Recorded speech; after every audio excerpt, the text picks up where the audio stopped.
Écoute, ceci va piquer un peu, mais il faut que tu l'entendes. La plupart des bonjours masculins sonnent faibles, interchangeables et vite oubliés. Les gars croient qu'ils sont mignons, qu'ils montrent de l'effort. En réalité, ils abandonnent leur pouvoir avant même que la journée ne commence. Ils supplient sans le dire « pense à moi »,« rappelle-toi de moi »,« valide-moi ». Cette odeur de besoin colle plus que les mots. Si tu es honnête, tu t'y es déjà pris. Debout à 7 heures, téléphone en main, tu tapes, tu effaces, tu retapes, à la recherche de la phrase parfaite.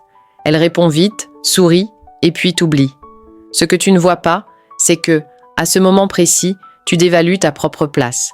Tu n'écris pas comme un homme posé. Tu écris comme quelqu'un qui a peur d'être abandonné. Pourquoi ton bonjour reçoit une réponse tiède alors que le message concis d'un autre reste gravé toute la journée? Ce n'est pas du hasard, c'est de la psychologie. Le premier message qu'elle lit le matin ne lance pas seulement sa journée. Il façonne la façon dont elle te perçoit. Si tes mots n'ont pas de poids, s'ils manquent de force, de profondeur ou de présence, elle fera défiler sans y penser. Imagine 2 écrans qui s'allument sur sa table de nuit. L'un affiche « Bonjour mon amour, j'espère que tu as bien dormi, je pense toujours à toi ». L'autre « Matin, reste lucide ». Le premier sonne mielleux, suppliant, lourd. Le deuxième sonne stable, calme, posé. Devine lequel elle relira plus tard. Le coup terrible? Ce n'est pas le nombre de mots qui importe, mais ce qu'ils disent de toi. Un gamin envoie des romans pour quémander. Un homme envoie une ligne qui change son état d'esprit. La différence n'est pas dans le texte, mais dans l'homme qui l'envoie. C'est de ça que parle cette vidéo. Pas des copier-coller qu'on spamme, mais du cadre derrière les mots, l'énergie, la discipline, la présence. Quand ton intérieur est faible, la meilleure phrase sonne creuse. Quand tu es fort à l'intérieur, un simple « bonjour » gagne du sens. Je vais te donner 7 messages du matin qui renversent le cadre. 7 façons de t'ancrer dans ses pensées, si profondément qu'elle repensera à toi des heures plus tard. Au boulot, en scrollant, au lit. Et plus que les phrases, je t'expliquerai comment une philosophie stoïque transforme ses textes en échos de force et de calme. Avant d'avancer, souviens-toi, qui te parle ici?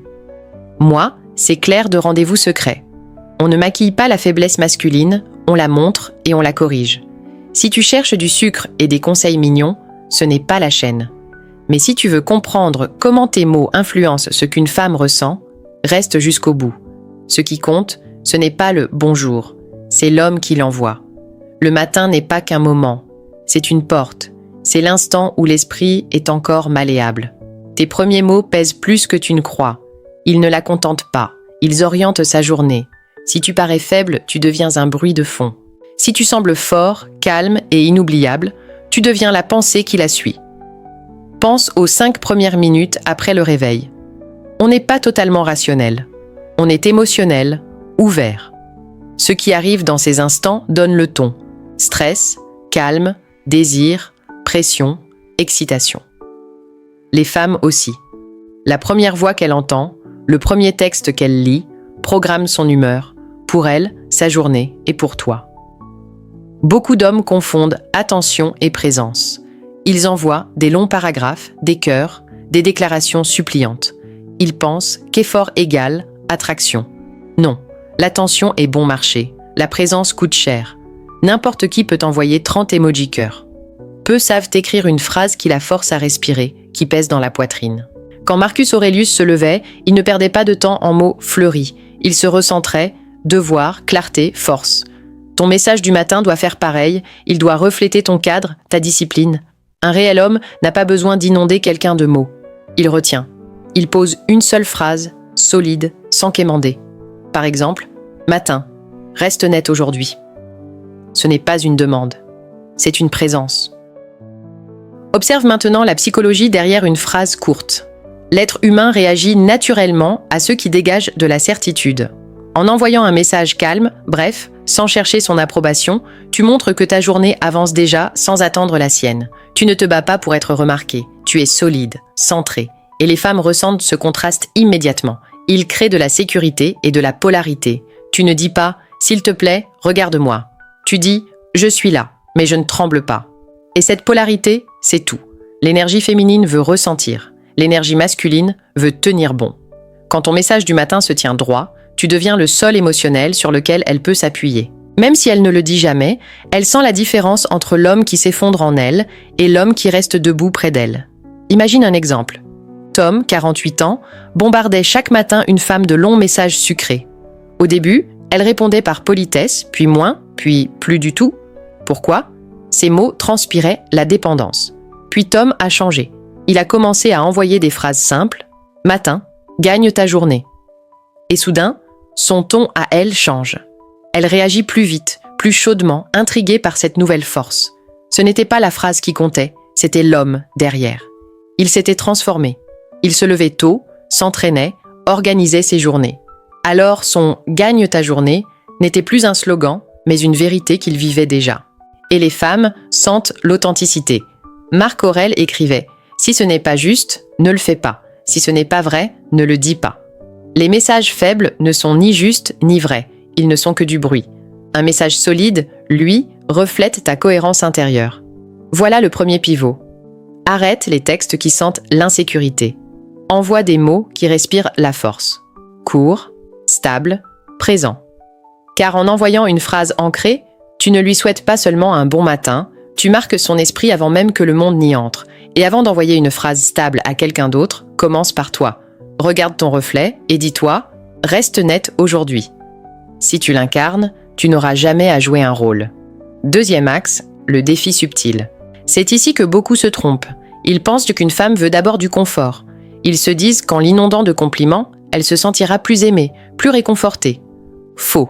Le confort sans défi tue l'attirance. Une femme ne fantasme pas sur le gars qui la cajole comme un doudou. Elle rêve de celui qui stimule son sang, celui qui la pousse à s'élever. Regarde les gens que tu respectes. Ils ne se contentent pas de te rassurer. Ils t'exigent. Ils parlent à la version forte de toi, pas à ta version molle. Pour elle, c'est pareil. Elle peut dire qu'elle veut seulement du confort, mais son désir s'allume quand un homme discerne sa force et la convoque. C'est pourquoi le défi subtil est redoutable. Au lieu de nourrir son ego, tu le testes légèrement. Tu ne lui souhaites pas juste une bonne journée, tu lui en demandes quelque chose. Par exemple, matin. Ne laisse pas la journée te dominer, tu vaux mieux que ça. Ce n'est pas doux, ce n'est pas mielleux, c'est fort. Et ça insuffle en elle une idée simple. Il croit en ma capacité. Il attend le meilleur de moi. Ce type d'attente attire profondément. Lis cette phrase encore. Ne laisse pas la journée te dominer. Tu vaux mieux que ça. Tu ne la traites pas comme une petite chose fragile. Tu lui parles comme à quelqu'un capable. Tu dis « Je vois ton courage. Ne le trahis pas. » C'est un écho infiniment plus puissant qu'un « Bonjour, jolie femme ». Là encore, la psychologie est claire. Les humains tendent vers les standards qu'on fixe pour eux. Quand un homme pose un défi, il devient un repère. Le rôle s'inverse. Ce n'est plus toi qui cours après sa validation, c'est elle qui cherche la tienne. Et ce mécanisme est particulièrement vrai dans les sociétés rapides, stressantes, où elle reçoit chaque jour plus de compliments creux que d'exigences sincères. Très peu de gens la regardent en face et lui disent « Tu es plus forte que tes excuses ». L'homme qui ose le faire sort du lot. Imagine David, 52 ans. Au lieu d'envoyer un « Bonjour, j'espère que ta journée sera top », il envoie « Ne laisse pas la journée te mener, prends-la en main ». Elle sourit, mais quelque chose en elle se redresse. L'après-midi, elle lui écrit « Tu serais fier de moi aujourd'hui. Voilà les faits. Tu ne deviens plus juste un texte, tu deviens une référence. » Sénèque disait « Les difficultés révèlent l'homme. » En lui rappelant cette vérité, tu deviens celui qui réveille sa force. Et une femme n'oublie jamais l'homme qui l'a rendue plus puissante.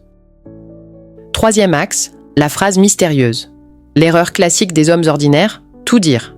Ils expliquent en chaque émotion, détaillent en chaque manque, étalent la moindre intention dans des paragraphes interminables. Résultat, aucune tension, aucune intrigue. Et sans tension, il n'y a pas de désir. L'être humain n'est attiré que par ce qu'il ne comprend pas totalement. On veut percer ce qui nous échappe. C'est là que la phrase mystérieuse agit comme un aimant. Elle ne dévoile pas tout, elle laisse une ouverture, un vide qu'elle doit combler elle-même. Par exemple, cette journée révélera quelque chose de toi. Regarde ce que ça provoque instantanément. Elle s'arrête, elle relit, elle se demande « Qu'est-ce qu'il veut dire ? Qu'est-ce que cette journée va montrer ?» Tu deviens soudain un puzzle qu'elle veut résoudre et ce simple effort mental la lie déjà à toi.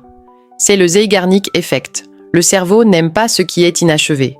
Tu lui donnes une phrase incomplète et son esprit tourne autour toute la journée comme pour fermer une boucle mentale. Et devine qui devient cette boucle ? Toi. Imagine Marc, 50 ans, il envoie le matin. Ce que tu fais aujourd'hui m'en dira long. Il n'ajoute rien. Pas d'explication, pas de justification. Elle relit 3 fois. Toute la matinée, elle y repense. Pendant que son esprit tourne, lui continue sa journée, centré, occupé, construit.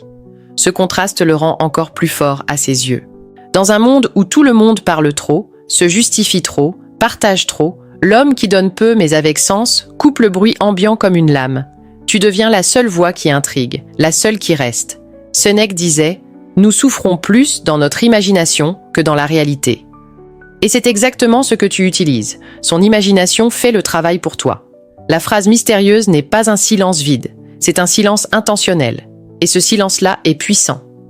4e axe, l'image silencieuse. La plupart des hommes croient que plus ils parlent, plus ils marqueront les esprits. Erreur. Chaque mot superflu est une opportunité de montrer de la faiblesse. La présence la plus forte est souvent muette. C'est pour ça que l'image silencieuse est un outil redoutable. Une simple photo peut l'ancrer à toi plus profondément qu'un texte entier. Pourquoi ? Car une image n'est pas seulement une image, c'est un fragment de ta vie. Un instant qu'elle n'a pas partagé, mais auquel tu lui donnes accès. Ça crée une intimité sans effort. Et l'esprit humain réagit 1000 fois plus fort aux images qu'aux mots. Une photo peut imprimer une émotion durable là où un message s'efface en quelques secondes. Imagine que tu lui envoies le matin une photo de ton café noir, de la vapeur qui monte, de la lumière du matin, ou une photo de tes chaussures de sport après un entraînement à l'aube. Aucune légende. Rien. C'est elle qui imagine le reste. Ton rythme, ton souffle, ta discipline. Elle ressent ton monde sans que tu dises un seul mot. Visualise Daniel, 47 ans. Il n'envoie pas « Bonjour babe, tu me manques ». Il envoie une photo de la rue encore vide, lumière du matin derrière les immeubles, juste après son footing. Elle fixe l'image plus longtemps qu'elle ne l'avouera. Elle imagine son énergie, sa force, son calme matinal, et surtout, elle imagine lui.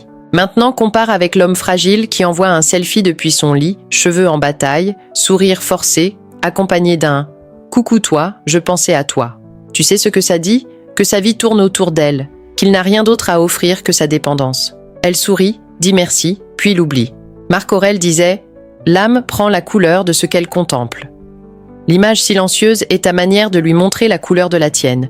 Discipline, structure, présence. Sans un mot. Voilà le pivot. Arrête de saturer son téléphone de bruit. Montre-lui plutôt un instant de ta vie. Un instant qui parle à ta place. Parce que quand elle voit une image qui n'est pas une demande, mais une preuve de force, elle y revient mentalement toute la journée. Les hommes faibles envoient des selfies. Les hommes solides envoient des traces. 5e axe, le message qui fixe ton cadre. Beaucoup d'hommes se perdent ici. Ils croient que le message du matin doit tourner autour d'elle. Ils se placent en satellite, gravitent autour de son emploi du temps, de ses émotions. C'est la posture la plus faible. Un homme de valeur ne tourne pas autour d'une femme. Il trace sa route. Il ne s'écrase pas dans son cadre. Il impose le sien.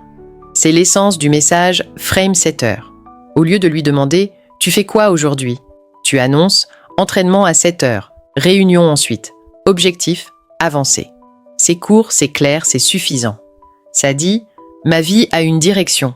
Tu peux y entrer, mais je ne ralentis pas ». Les femmes sont instinctivement attirées par la direction, par l'ambition, par le mouvement. Un homme qui avance sans s'excuser crée une gravité naturelle. Elle commence à visualiser ta journée. Et parce qu'elle la visualise, elle te visualise toi. Imagine Anthony, 50 ans. Avant, il envoyait chaque matin. « Alors, tu prévois quoi aujourd'hui ?» Ça sonnait passif, soumis. Puis il change. « Jim fait, j'enchaîne, focus. » Et tout s'inverse. Elle ne décrit plus ses plans. Elle s'accroche à son énergie. Elle essaie de suivre son rythme. Marc Aurèle se répétait chaque matin. À la première lumière, rappelle-toi ce que signifie vivre en homme. Toi aussi, ton message doit montrer que tu vis guidé par la discipline, pas par le hasard. Voilà la transformation. Ne la mets plus au centre dans tes messages. Place-toi toi-même. Quand elle voit que tu avances déjà, elle n'a qu'une pensée. Comment je fais pour marcher à côté de lui ? Et retiens, seul l'homme qui se dirige peut diriger les émotions d'une femme. 6e axe, le jeu contrôlé. Beaucoup d'hommes croient que l'attirance se construit uniquement avec du sérieux, de la force, du calme. Non, il faut du contraste. Si tu es uniquement rigide, tu deviens lourd. Et la lourdeur ne séduit pas. Une femme veut un homme solide, oui, mais capable de légèreté maîtrisée. La taquinerie masculine est une arme. Et contrairement à ce que les hommes faibles imaginent, la taquinerie n'est pas un signe de fragilité, c'est un signe de contrôle. Seul un homme sûr de lui peut plaisanter sans craindre de perdre la face. Seul un homme émotionnellement stable peut provoquer une femme avec élégance sans chercher à s'excuser ensuite. Le jeu contrôlé, c'est ça. Tu l'amuses, mais depuis la position haute. Tu flirtes sans ramper. Tu touches son ego sans t'écraser devant lui. Par exemple, essaie de ne pas mettre le chaos avant midi. Je compte sur toi. Ce n'est pas une blague lourde. Ce n'est pas une déclaration. C'est une taquinerie pleine d'assurance. Ça soulève chez elle un petit pic émotionnel, une microtension, puis un relâchement. La chimie du cerveau s'emballe. Un grain de dopamine. Une petite dépendance émotionnelle. La psychologie est simple. Les taquineries créent un léger suspense émotionnel. Elles donnent un goût d'incertitude maîtrisé. Elles réveillent son énergie féminine. Elles t'associent instantanément à une sensation agréable. Imagine Robert, 49 ans. Ses messages étaient toujours polis, propres, plats. Elle répondait mécaniquement. Puis un matin, il envoie « Ne crée pas de drame avant ton café. Tu sais que t'es nul quand t'es pas réveillé. » Elle rit. Et dans l'après-midi, elle lui écrit encore en référence à sa phrase. Pourquoi ? Parce que l'humour pique et reste. C'est la seule forme de séduction qui résonne comme une chanson qu'on fredonne dans sa tête. Sénèque disait « La force de l'esprit reste invaincue. » La taquinerie en est la preuve. Tu montres que tu n'es pas vaincu par sa beauté, ni par son attention. Tu peux rire avec elle sans trembler. C'est ce qui te rend magnétique. Voilà la clé. Ne deviens pas ce gars trop lourd ou trop sérieux. Mélange autorité et jeu. Le roi rit, mais ne se courbe pas. La femme qui goûte à cette combinaison se souvient de toi toute la journée. 7e axe, la note stoïque. Tous les hommes peuvent envoyer « bonjour ». Très peu peuvent envoyer une phrase qui dépasse le matin. Là où les autres séduisent par l'émotion, toi, tu marques par la profondeur. C'est le moment où tu cesses d'être un simple flirt et deviens une influence. La note stoïque, c'est un fragment de sagesse offert sans arrogance, comme une étincelle.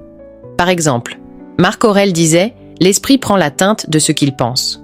Quelle couleur choisis-tu aujourd'hui ? Remarque, ce n'est pas un compliment. Ce n'est pas une demande. C'est une invitation à réfléchir. Tu te places immédiatement comme un homme de hauteur, de discernement, de discipline. Et surtout, tu laisses une question ouverte. C'est puissant, car la plupart des hommes alimentent les parties superficielles d'une femme. Ses émotions, son besoin d'attention, son ego. Toi, tu touches son esprit. Et quand un homme touche l'esprit d'une femme, son cœur suit derrière. Regarde Michael, 53 ans. Il envoie un matin, Sénèque disait « Nous souffrons plus dans nos pensées que dans le réel. Souviens-t'en aujourd'hui. » Elle lit une fois, puis 2 fois. Puis le soir, après une journée compliquée, ces mots reviennent la calmer. Et dans sa tête, ce ne sont plus les mots de Sénèque, ce sont les siens. Il devient la voix intérieure qui la guide. Dans une culture où les conversations sont vides, rapides, sans profondeur, un homme qui apporte une réflexion devient inoubliable. Épictète disait « N'explique pas ta philosophie, vis-la ». La note stoïque, c'est ça. Tu ne poses pas un masque de sagesse. Tu vis déjà ce que tu écris, elle le ressent. Voilà le changement. Arrête les messages qui s'évaporent avant midi. Envoie une pensée qui dure jusqu'au soir. Parce que l'homme qui apporte clarté, force et profondeur dans la journée d'une femme gagne une place que personne ne peut lui enlever. Quand tes mots résonnent plus longtemps que ses propres pensées, tu as déjà gagné. Ces 7 messages ne sont pas des tours de magie. Ce sont des miroirs. Ils reflètent l'homme que tu es, ou l'homme que tu as encore à devenir. Si tu es stable, discipliné, captivant, tes phrases prennent du poids. Elles restent dans son esprit. Elles s'ancrent. Si tu es fragile, creux, dépendant, tes mots disparaissent comme de la fumée. Alors voici ce que je veux que tu inscrives maintenant en commentaire. Mes mots ont du poids. C'est la règle. Tes mots ne sont pas gratuits. Ils ne sont pas du bruit. Ils sont l'extension de ta présence, de ton cadre, de ta masculinité. Quand tes mots portent du poids, 2 lignes suffisent pour laisser une trace dans son esprit. Si tu veux continuer à forger cette présence, à éliminer la faiblesse et à devenir l'homme qu'on ne peut effacer, abonne-toi. Ici, ce n'est pas juste une chaîne. C'est un cercle, un entraînement, une évolution. Chaque semaine, on façonne des hommes indéniables. Chaque semaine, on construit une force impossible à ignorer. Souviens-toi, un garçon envoie un message pour exister. Un homme en envoie un parce qu'il existe déjà. À toi de choisir. Ici Claire, pour Rendez-vous secret. On se retrouve dans la prochaine vidéo.